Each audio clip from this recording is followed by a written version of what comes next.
దేవుని పరిశుద్ధ గణనామమునకు మహిమ కలుగును గాక. ఆమేన్.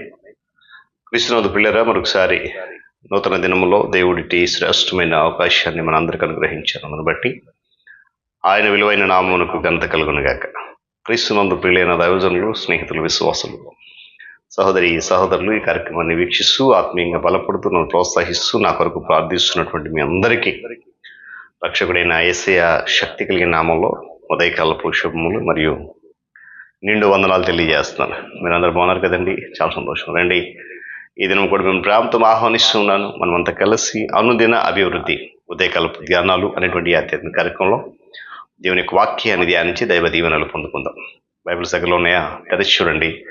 లేని పక్షం చదువుతున్న మాట జాగ్రత్తగా వినండి, గ్రహించండి. నేటి దిన ధ్యాన వాక్యంగా యెషయా గ్రంథము 40వ అధ్యాయము 31వ వచనం నుండి ఒక మాటను చదువుతా ఉన్నాను.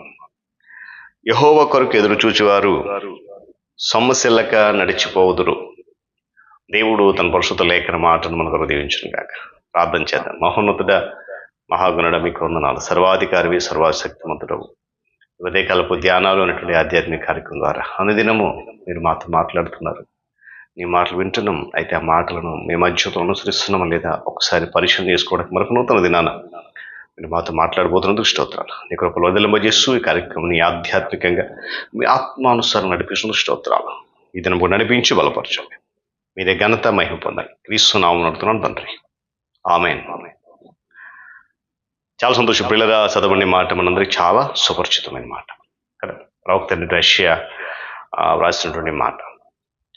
దేవుని సన్నిధిని ఆశ్రయించాలి, ఆయన కొరకు ఎదురు చూడాలి. తద్వారా ఒక చక్కటి మాటలు ఉంటాయి. నూతన బలం పొందుతారు, పక్షిరాజుల రెక్కల పైకెక్కి ఎగురుతారు కదా. అన్ని కొన్ని మాటలు ఉన్నాయి. చూడండి, నడక పట్ల మనం అంతగా ఉత్సాహం చూపించం. అయితే దార్ఢ్యతకు నడకే అసలైన పరీక్ష. అలేకుండా సమస్య లేకుండా నడిచి వెళ్ళడం అనేది బలానికి సూచన. బైబిల్ గ్రంథంలో నడవడం అనే పదాన్ని విశేషార్థంతో ఉపయోగించడం జరిగింది. ఈ పదము ఒక వ్యక్తి యొక్క స్వభావాన్ని, మనోవైఖరిని తెలియజేస్తుంది.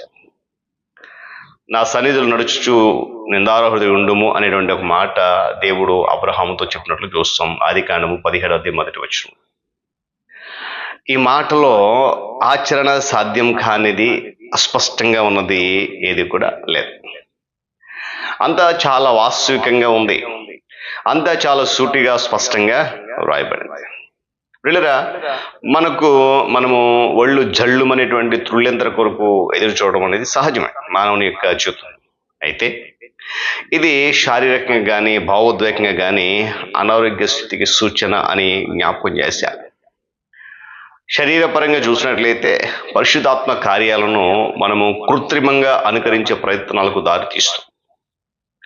ఒకవేళ భావోద్వేగ పరంగా చూసినట్లయితే ఇది మనల్ని భ్రమలోనికి నెట్టేసి మన నైతిక వర్తనకు లేక నైతిక పరివర్తనకు భంగం కలిగిస్తుంది.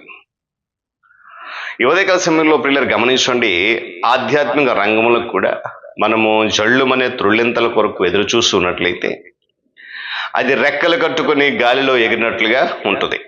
ఇది మన ఆధ్యాత్మికతకు పెనుముప్పుగా మారుతుంది. 3 విషయాలు చెప్పాను నేను. ఏమండి? అనుకరించే ప్రయత్నం అది ఒకవేళ శారీరపరంగా చూస్తే కృత్రిమాలను అనుకరించే ప్రయత్నం దారి చేస్తుంది. భావోద్వేగ పరంగా చూసినట్లయితే భ్రమలోనికి నెట్టేసి నైతిక వర్తనకు భంగం కలిగిస్తుంది. ఆధ్యాత్మిక రంగంలో చూస్తే మన ఆధ్యాత్మికతకే పెనుముప్పుగా మారుతుంది.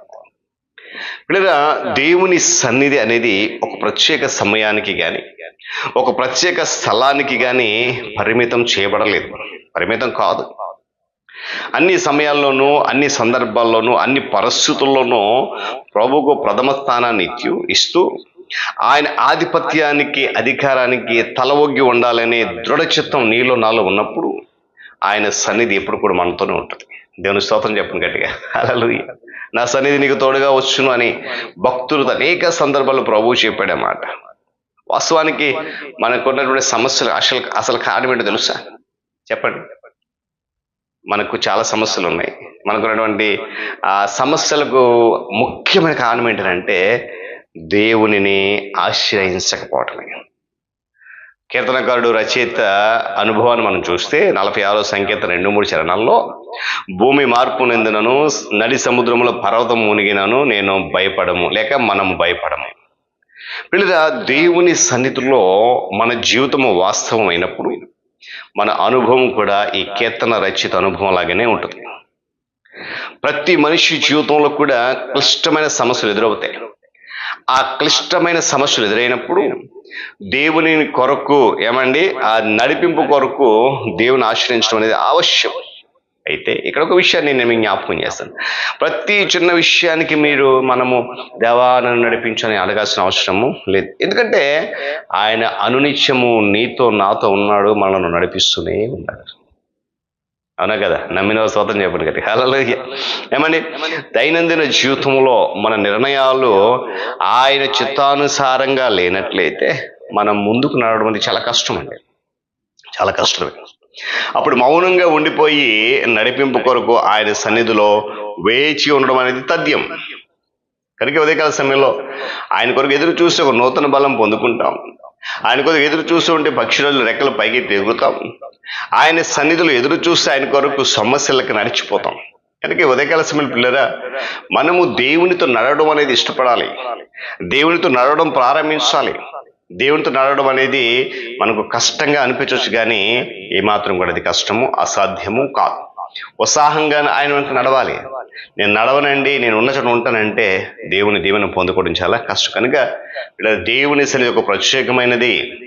మన జీవితాల్లో ఆ సన్నిధిని ఆహ్వానించినట్లయితే, ఆయన అధికారానికి మనము సరెండర్ అయినట్లయితే తప్పకుండా దేవుడు మనలను ఆయన చిత్తానుసారంగా ఆయన మార్గంలో, తిన్నని మార్గంలో, సరళమైన మార్గం నడిపిస్తూ నిత్య జీవానికి నడిపిస్తాడు. దేవుడి మాటలు మన కొరకు దీవించును గాక. ప్రార్థన చేసుకుందాం. ప్రేమ గల మా తండ్రి, గొప్ప దేవుడు, మీకు వందనాలు. మరొక నూతన ఉదయకాల సమయంలో అమూల్యమని మాటలు వినడానికి కృపనిచ్చని స్తోత్రాలు నాయనా. ఈ దిన మందిని ఎక్కడి చెట్టు దాయబోతున్నందుకు, ఈ మాటలు మా యొక్క అనుదిన దైనందిన జీవితంలో నడవడానికి నీ సహాయం గ్రహించి, నిన్ను ఆశ్రయించి, నిన్ను బట్టి నీ వాక్యానుసారంగా నీ వాక్య వెలుగులో నడవగలిగేటువంటి ధన్యత మాకు దయచేయండి. ఈ మాటలు వింటే అందరి జీవితాలు ఫలభర్తకు మార్చు. క్రీస్తు యేసు వారి ఉన్నతమైన నామమున అడుగుతున్నాం తండ్రి, ఆమేన్. త్రియేక దేవుని దీవెన, ఆయన సన్నిధి కాపుదల సదాకాలము మనందరికీ తోడని నడిపించును గాక. ఆమేన్.